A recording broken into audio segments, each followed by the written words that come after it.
¿Qué tal, chicos y chicas? Bienvenidos a una nueva cápsula del ramo de síntesis de imagen. Hoy vamos a hablar del vector y cómo se construye, cómo se compone un vector, ¿no es cierto? Y cómo podemos modular o gobernar, dominar esta forma vectorial a nuestro beneficio. Cada vez que nosotros hagamos un ejercicio, vamos a ocupar una plataforma o una mesa de trabajo específica para que nosotros nos vayamos familiarizando con la concepción de proyectos nuevos dentro del mundo de Adobe Illustrator.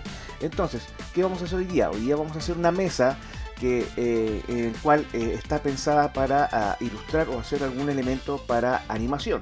Y para ella a mí me están pasando un dato que es que el formato sea de 1280 x 720. Pero esos son en píxeles. Pero yo cuando dibujo que quiero usar unidades métricas en centímetros. Entonces, ¿cómo lo hago, profesor? Yo no sé cuántos píxeles mide un centímetro. Entonces me están dando la medida en píxeles y quiero trabajar en centímetros, que me es más familiar y mucho más práctico. No te preocupes, aquí te vamos a explicar cómo se hace. Vamos a ir a archivo nuevo y vamos a ocupar hoy en este ejercicio la mesa de trabajo para imprimir. ¿Ya? Eso quiere decir que, como lo logramos en la clase pasada, me va a cambiar el rango de color. Para impresión nosotros usamos RGB, para hacer animaciones o elementos para pantalla usamos la opción RGB, pero para imprimir usamos la opción de pantalla o de color CMYK, ¿no es cierto? Cambia los rangos de colores o la construcción del color, ¿ya? Entonces voy a ir a imprimir, ¿no es cierto? Y voy a usar un formato nuevo de trabajo que no lo tengo yo acá, ¿ya? Entonces yo mismo voy a usar mi formato. Como me están pidiendo un formato para video, no importa que yo esté eligiendo la opción para imprimir, ¿ya? Pero como me están pidiendo, me dieron un formato con una unidad o con unas dimensiones preestablecidas para video, ya, yo los voy a usar en píxeles. Me dieron a mí una medida en píxeles, 1280 x 720. Entonces cambio la unidad de medida a píxeles y pongo 1280, ¿no es cierto? Lo que me pasaron ellos, por 720, ¿no es cierto? Entonces lo que tengo acá es mi rango en píxeles de la mesa de trabajo que me están pidiendo en el cual yo trabaje. Ahora, mi gran problema que es que yo no trabajo en píxeles, yo no sé cuánto mide un centímetro en píxeles. Entonces no te preocupes, ya tienes dimensionado tu mesa de trabajo en píxeles, ¿no es cierto?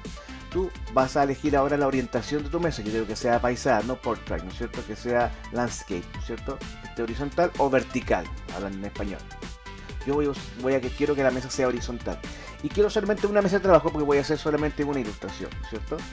Y las demás sangrías, como no voy a usar caja de texto, yo no me voy a despreocupar de todo el resto de información que me entrega. Y sí me voy a dar cuenta que está reconociendo CMYK porque yo usé la opción para imprimir, ¿cierto? Así que está todo correcto. Pero ahora que yo tengo dimensionado esto en píxeles, lo voy a cambiar a centímetros, ¿ya? Lo voy a transformar a centímetros. Entonces, estos números que están acá están en base al tamaño del ratio en píxeles, pero lo traduje a centímetros. Y así, al crear, yo sé y tengo la certeza que si yo esta mesa la ve alguien en formatos en píxeles, va a medir 1080 x 720, pero yo todo lo que haga ahora aquí va a estar en la unidad de centímetros, que es mucho más cómodo y familiar trabajar en ellos. ¿Ok? Así de simple. Bien. Recuerden que nosotros en la cápsula anterior habíamos hecho nuestra propia paleta de trabajo y aquí está. Aquí está todavía, se conserva, a menos que yo la desarme y haga otra paleta de trabajo. Entonces, para mí es mucho más fácil trabajar así porque no tengo las mesas desplegables laterales en las cuales yo puedo editar las herramientas, sino que las tengo aquí a mano y las puedo ocultar y tener todo mi espacio para trabajar si es que yo tengo un notebook o una tablet, ¿ya? Entonces, así yo uso o optimizo el espacio de trabajo, ¿no es cierto? Independiente que me pueda acercar o alejar. Veamos los histogramas. Como yo tengo acá mi paleta que hicimos en la clase en la unidad pasada, tengo mi paleta de colores. Si se fijan, el histograma es el mismo que está en la paleta de colores. ¿Y eso qué significa? Que yo puedo editar mi color en ambos lados, ¿ya? Eso es lo bueno que tiene Illustrator, que te da la posibilidad de que tu interfaz sea súper práctica a la hora de usar este menú que está acá, o este menú que está acá, o este menú que está acá. Entonces me da varias posibilidades de poder editar mi herramienta o lo que yo quiera hacer y no tener que ir solamente a un menú y volver, sino que yo lo puedo tener en varias partes. Y eso es importante, que se sepan orientar dentro de la interfaz de Illustrator, ¿ok? Entonces ahora, ¿qué me dice esta iconografía que está acá, esta interfaz? Me está diciendo que todo lo que yo dibuje de aquí en adelante va a tener línea negra y relleno blanco, ¿ya? fíjate que si yo hago clic en el relleno, pasa hacia adelante la coreografía. Y si hago clic en la línea pasa hacia adelante. ¿Eso qué quiere decir? Que si yo dejo estos rellenos hacia adelante es porque está listo para yo cambiar el color. Y yo el color lo puedo cambiar desde mi slate, de la paleta de colores, que es lo que le aconsejo, ¿no es cierto? Porque si yo hago doble clic en el color, me va a aparecer una paleta flotante donde está el rampart de color. Y aquí es mucho más difícil porque es mucho más random. Porque aquí están las temperaturas de color, están las tonalidades y aquí están las temperaturas. Entonces es mucho más factible entenderlo desde acá que desde la paleta de colores, desde el rampart de color, ¿no es cierto? Yo puedo cambiar las tonalidades y eso es mucho más, es menos factible, es menos controlable que manejarlo desde acá, porque aquí estamos usando una tonalidad y esa tonalidad la vamos a ir variando en base a lo que nosotros hagamos, las metas que nosotros hagamos dentro de los slides que tiene o que me promete la herramienta. ¿Cierto? Tenemos 4 slides porque es C, M y K, ¿no es cierto? Entonces, si hubiese estado en RGB tendría 3 slides, no más que es RGB. En este caso tenemos M y K, por lo tanto el rango de color aumenta mucho más el espectro de color. Bien, entonces yo el color de relleno lo voy a usar celestito, ¿no es cierto? Y el color de línea, fíjate que hice clic en la línea y pasó hacia adelante, significa que está listo para recibir un color nuevo. Yo puedo cambiar el color desde el rampart de color o lo de los slides que están acá. Entonces todo lo que yo haga de aquí en adelante va a tener relleno celeste y línea azul. ¿Ya? Bien, pero para no complicarlo vamos a usar línea negra para que la podamos percibir bien y vamos a usar un relleno celeste para diferenciarnos del fondo blanco de la mesa de trabajo, ¿ok? Entonces acabamos de, en este avatar de color, editar lo que de aquí en adelante se va a transformar en un vector. Va a tener las características siguientes de color: línea negra y relleno celeste, ¿ok? Bien, ahora ¿cómo yo hago un vector? ¿Cómo hago un vector? ¿Cómo hago un vector nativo desde su génesis, desde sus componentes, ¿ya? No un vector automático, porque yo puedo hacer vectores automáticos, por ejemplo, desde acá, ¿no es cierto? Yo puedo hacer triángulos, cuadrados, círculos, polígonos, etcétera, ¿no es cierto? Pero yo quiero hacer un vector, partamos desde la base, inventemos la rueda. ¿Cómo hago yo el vector? ¿Cómo hago un polígono vectorial? ¿Ya? ¿Y cómo se conforma ese polígono vectorial?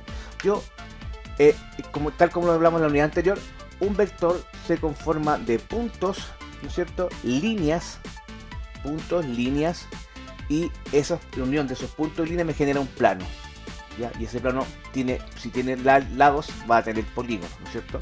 Más de un lado. Entonces va a ser un polígono, ¿no es cierto? Entonces yo voy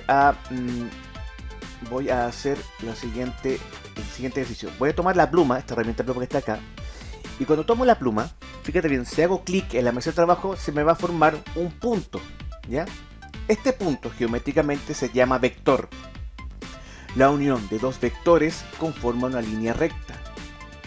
¿Ya? La línea recta tiene una dimensión nomás. ¿Ya? Aquí entramos en lo que es geometría plana y todo el cuento.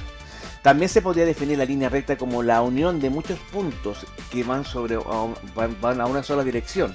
¿Ya? También puede ser. ¿Ya? Y también existe el trazo. ¿Ya? ¿Se podría denominar trazo? Sí, se podría denominar trazo, pero yo prefiero llamarle línea. Entonces, si yo hago un punto acá, ¿ya? Y muevo mi pluma, fíjate que ya está anunciando el software que si hago un siguiente punto, se me va a generar una línea recta, ¿ya? Y lo voy a hacer otro punto acá, ¡ping! Y se me generó una línea recta, ¿viste? Si muevo la pluma, me está diciendo, oye, si haces otro clic vas a hacer otra línea recta. ¿En serio? Sí. Mira, voy a hacer otro clic acá. ¡Ping! Y automáticamente me está mostrando ahora Illustrator que ya se está generando un relleno ya. Porque tengo dos líneas rectas, ¿no es cierto? ¿Ya? Y conformadas por 3 puntos. Y ya me está mostrando cómo podría ser el relleno de ese polígono. Todavía no es un polígono, ¿por qué? Porque no lo he cerrado, ¿ya? Entonces, ¿cómo lo cierro? Cuando vaya al primer punto o dot que está acá, fíjate que se va a imantar la línea y va a aparecer un circulito detrás de la pluma. Eso significa que estoy cerrando un polígono, ¿ya? Y hay una pregunta, ¿sí? ¿Qué es la diferencia entre línea recta y trazo? Bueno, en realidad la línea recta es la que se genera a partir de 2 puntos. Y un trazo es un trazo en realidad es cuando tú tomas un pincel y haces un rasgo, haces una línea suelta, ¿no es cierto? Que no está basada 100%, ¿por qué? Porque en 2 puntos, porque es más que nada para el aspecto pictórico, es como también un trazo puede ser una firma, ¿ya? Generada por trazo, ¿no es cierto? Entonces no es una construcción geométrica específica, ¿ya? Es más freehand, más manos libres, ¿ya? No sé si me entiende. Una letra china está generada por trazos, pero no necesariamente por puntos y líneas rectas, ¿no es cierto?, que van conformando, porque no te va a quedar la letra china. Ese trazo tiene particularidades, como por ejemplo la valorización de la línea. El trazo empieza más delgadito, se engrosa la mitad del trazo, o la mitad de la trayectoria del trazo, y al final termina con una línea fina, ¿no es cierto? Entonces, y ese trazo tiene una cierta curvatura, entonces tiene componentes o tiene ciertos comportamientos, ciertas referencias gráficas que no tiene la línea recta. La línea recta es mucho más estéril, mucho más fría, mucho más calculada, ¿ya? Mucho más geométrica, ¿ya? El trazo es mucho más plástico, ¿ok? Esa es la diferencia. Entonces, seguimos. Entonces acá lo que acabamos de hacer es un vector, ¿ya? Y este vector está cerrado, ¿no es cierto? Y hoy día vamos a centrarnos en este vector que acabamos de hacer, ¿no es cierto? En esta figura vectorial que acabamos de hacer. Y vamos a modificarla, ¿ya? Para ello vamos a entender bien la herramienta pluma y la herramienta de selección, ¿ya? Esta herramienta de selección que está acá, que es la primera herramienta de selección B, me permite mover objetos, ¿ya? Composiciones, ¿ya? Estas composiciones están conformadas por componentes. ¿Y cuáles son los componentes? Son los vértices, las líneas rectas y el polígono completo, ¿ya? Porque líneas, puntos, líneas rectas, si las cierro, forman polígonos, ¿no es cierto? Ahora, yo el segmento, no podría hablar de segmento, sino que las líneas rectas que conforman este polígono yo las podría editar o modificar. Otra pregunta más. ¿Segmento? Sí, en realidad yo cometí un error, hablé de segmento, pero segmento es un trozo de una línea, ¿ya? Cuando hablamos de segmento hablamos de trozos de algo. Dame un segmento de tu chocolate, ¿ya? Y aquí no estamos hablando de segmentos. Si yo hablo de segmento, estoy hablando de un trozo de esta línea recta. Entonces, por eso hay que tener mucho cuidado con los términos, ¿ya? Y eso es lo que me interesa a mí en estas cápsulas, que aquí ustedes no pueden hablar del cosito ni la cuestión.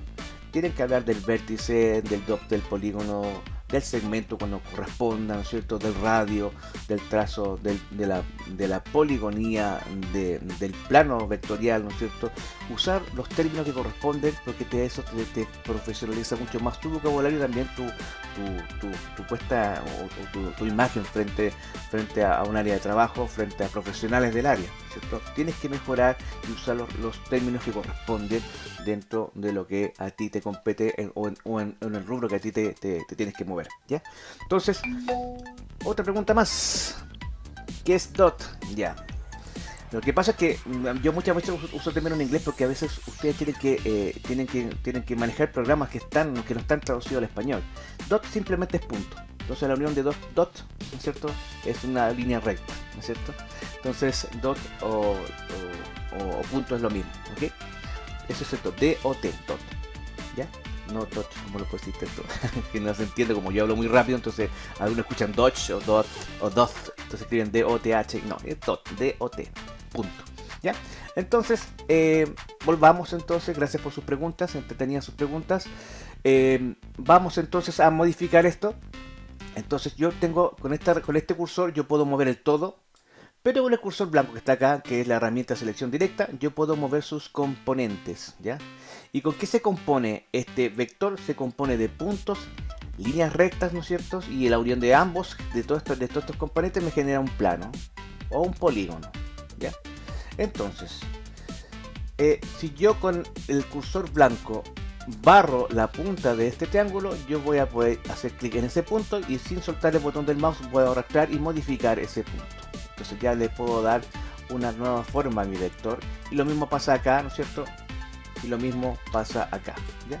Puedo mover el componente vértice o los componentes vértices o los componentes dot o los puntos, ¿no es cierto?, que conforman las esquinas de esta poligonía o de este vector. Como también si yo tomo esto que está acá, ¿no es cierto?, y lo clic y lo arrastro, estoy moviendo solamente la línea recta, ojo, no segmento, la línea recta que conforma esta cara de este triángulo. Si fuese segmento yo debería tomar una parte de esta línea recta y eso sería un segmento, ¿ya? Entonces ya entendemos ya que con la flecha negra, con el selector B, yo puedo mover el todo y con la flecha blanca yo puedo mover sus componentes. Ahora, profesor, ustedes pueden decir, profesor, ¿por qué cuando yo tomo la flecha blanca y tomo el polígono me aparecen unos puntitos en el centro? ¿Ya? Simplemente porque esos puntos, si yo lo tomo, hago clic y arrastro, me van a generar o me van a redondear las esquinas de esa poligonía. ¿Ok? Entonces ya tenemos la diferencia, o sabemos qué diferencia hay entre este selector y esta herramienta selectora. ¿Ya? Ahora, veamos lo que nos queda, que es la pluma. ¿Ya? Y con esto terminamos. La pluma, si yo la mantengo apretada, me va a mostrar varias versiones de esta pluma en las cuales yo puedo echarle mano. La que vimos primero fue la pluma P. Si yo hago clic en la letra P de mi teclado, voy a activar la pluma básica, ¿no? La pluma nativa de construcción de polígonos, ¿no es cierto? Pero si yo mantengo apretada la línea, fíjate que al costado aparecen los shortcuts o los controles abreviados para poder activar la herramienta. Pero si yo mantengo apretado el icono de la pluma, voy a ver otras opciones y voy a elegir la opción de la pluma con el signo más. ¿Qué significa eso? De hecho, mi cursor ya asume un signo más en la pluma. Significa que si yo hago clic en cualquier parte de la línea, ¿no es cierto?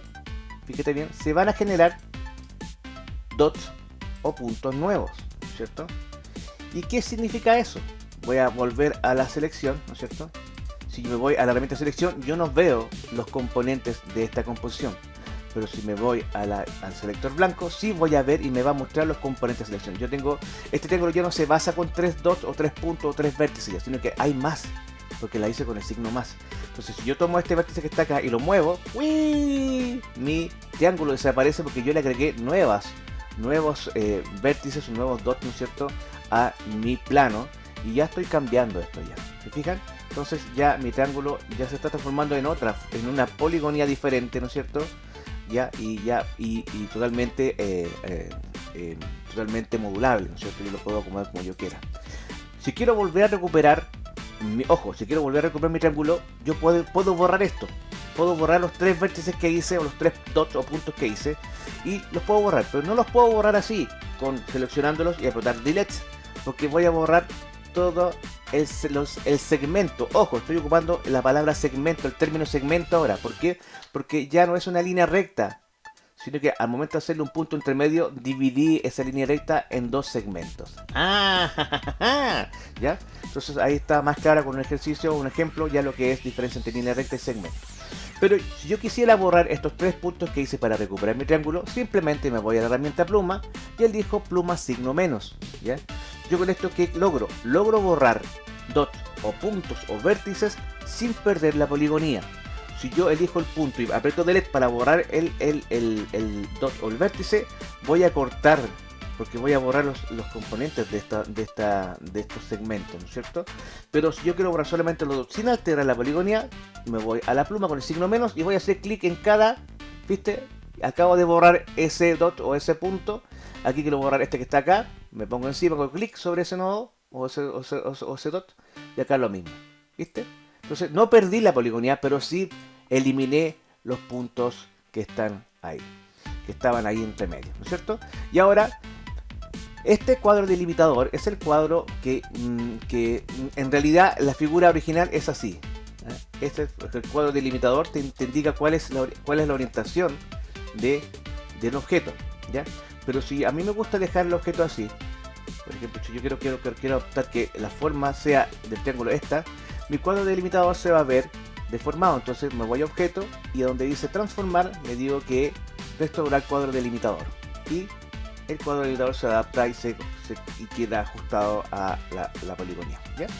Eso es porque en realidad molesta cuando tenemos el cuadro delimitador, que es el que tiene las propiedades de poder agrandar o escalar el objeto, ¿no es cierto? Entonces tiene los manipuladores de deformación. Entonces ya tengo acá, bueno, hemos visto ya el signo, la pluma nativa, la pluma con signo más, la pluma con signo menos, y tenemos la última herramienta, que es la herramienta de punto de ancla, ¿ya?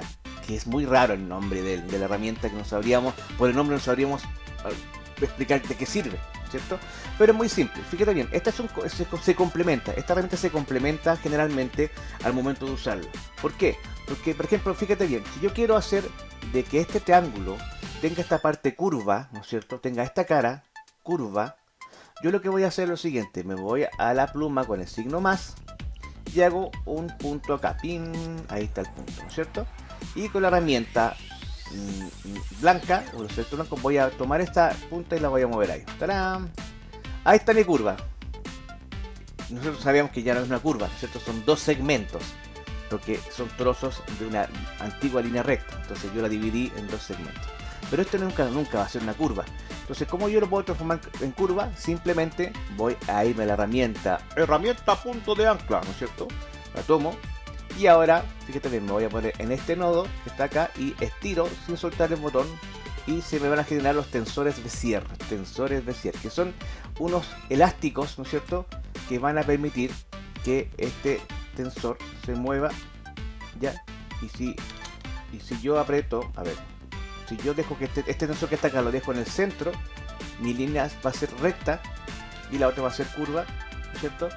Pero los tensores Bézier me permiten a mí a generar curvas entre un punto y dos segmentos. Esto que está acá controla la curva de este segmento y este tensor que está acá controla la curva del segmento siguiente, ¿no es cierto? Yo podría hacer lo mismo acá. Podría irme a la herramienta de anclaje y hacer acá en este punto, hacerle tensores Bézier, ¿cierto? Entonces ahí yo puedo ir modificando con la herramienta de anclaje, de punto de anclaje, hacer los tensores Bézier que yo quiera y modificar mi vector. Ok, chiquitos, lo dejamos hasta acá, ya, porque solamente vimos la construcción de un vector nativo a partir de sus componentes simples, utilizando herramientas de selección específicas, ¿no es cierto? Y utilizando las 4 opciones de pluma que tenemos acá para entender la concepción de un vector simple, ¿no es cierto?, versus a un vector automático, que lo vamos a ver más adelante. ¿Ok? Lo dejamos hasta acá, se me cuidan mucho y nos vemos en la próxima cápsula. Chao, chicos y chicas.